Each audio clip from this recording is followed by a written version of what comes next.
I'm doing Depp vs. Heard, pop culture, things like that, and you probably have noticed that both Johnny and Amber are pretty quiet. Johnny finished his tour, and although he's doing things, we don't hear so much from him personally on social media and stuff like that. Probably he's pretty exhausted from the case, and obviously Amber is just kind of hiding, so to speak. I'm not exactly sure, but I guess she's doing the right thing for whatever reason in this case by not running her mouth and getting herself in deeper and deeper. So, it turns out Amber and her law team has responded to Johnny's appeal for the $2 million that she was actually awarded. This is about 60 pages, so I want to get into what's in here. I'm not going to go over 60 pages right now. I wish I could, but we'll get a good idea. Let's see what we got. By the way, quick shout to the real Laura B, who posted this link. Thank you, Laura. Always doing a great job. Table of contents. Number 1, the abuse on May 21st, 2016, which we don't exactly have any evidence for. We haven't had evidence for that in a very, very, very, very long time. Number 2, Mr. Depp's intent to retaliate against Miss Heard.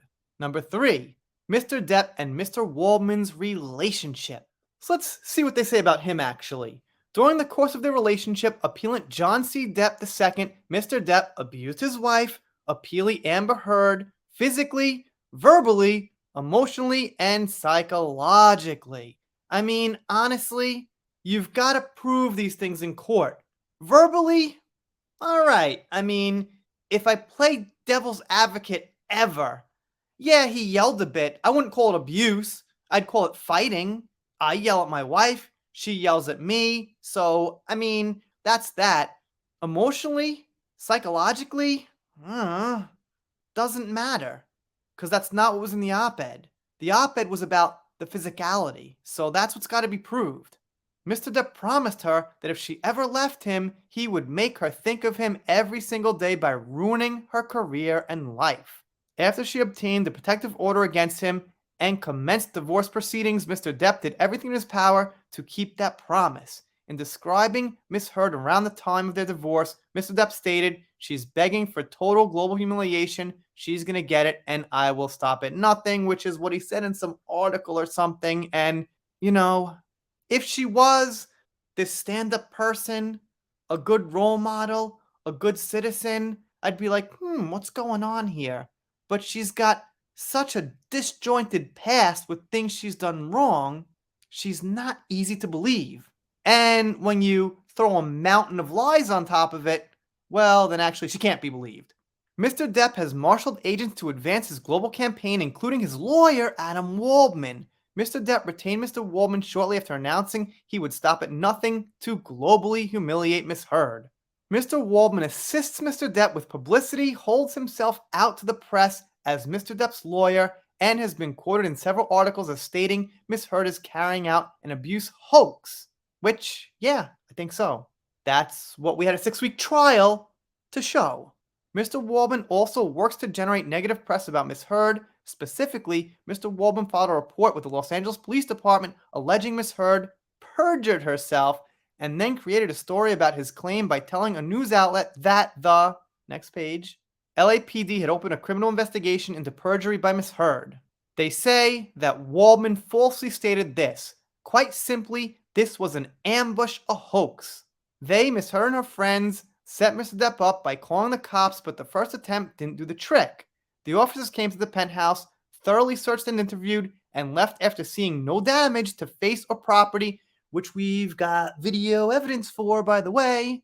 So Amber and her friends spilled a little wine and roughed the place up, got their story straight under the direction of a lawyer and publicist, and then placed a second call to 911.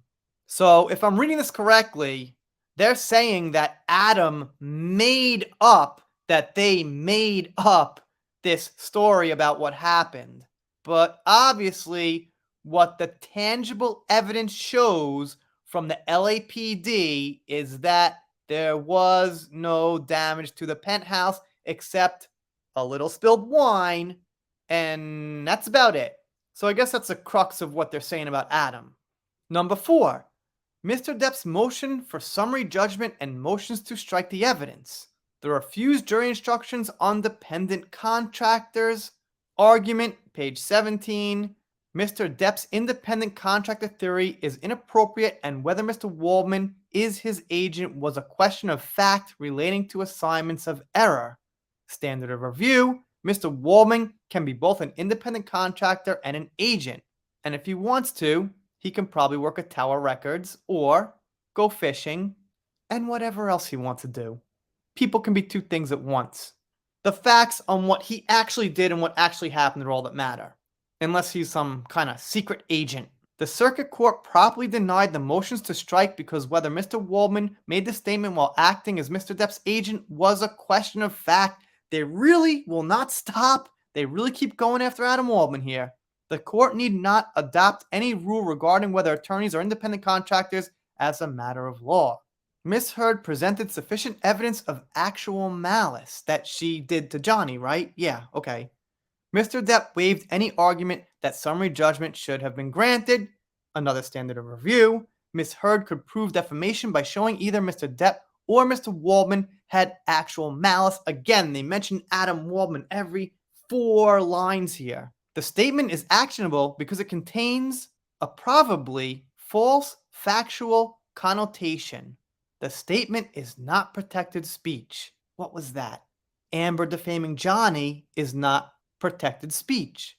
Yeah, that's right. The jury instructions fully and fairly covered principles of agency. The circuit court did not abuse its discretion by requiring redaction of irrelevant and inadmissible portions of the article containing the statement. Then again, redacted portions of the article were inadmissible. Then the conclusion, and let's see that. For the foregoing reasons, Ms. Heard respectfully requests that the aspect of the judgment of the circuit court at issue in this appeal be affirmed. December 2nd, 2022, from Mr. Rottenborn, who I guess isn't rotten. That's just his last name. Don't make any jokes. So, as you could guess, Laura B has got a more detailed breakdown on her channel, which I'll link below in my description. But I wanted to go over, mostly the fact that they're really going hardcore about Adam Waldman. Wait a minute. I thought you were proving that Johnny, trying to prove according to you, that Johnny abused Amber, not what Adam Waldman did and said and this and that. But I suppose for this part of the case, it is a lot about Waldman. It feels like a sidetrack. We're talking about Johnny and Amber and their relationship. And by the way, Adam is on Twitter, and he tweeted today, and he's got more followers than ever. So I guess that's good. Let me know what you think down below. I'm doing shoutouts, special thanks, things like that. If you don't subscribe here, I'll be sad, but I'll get over it. Done here for now. See you next time.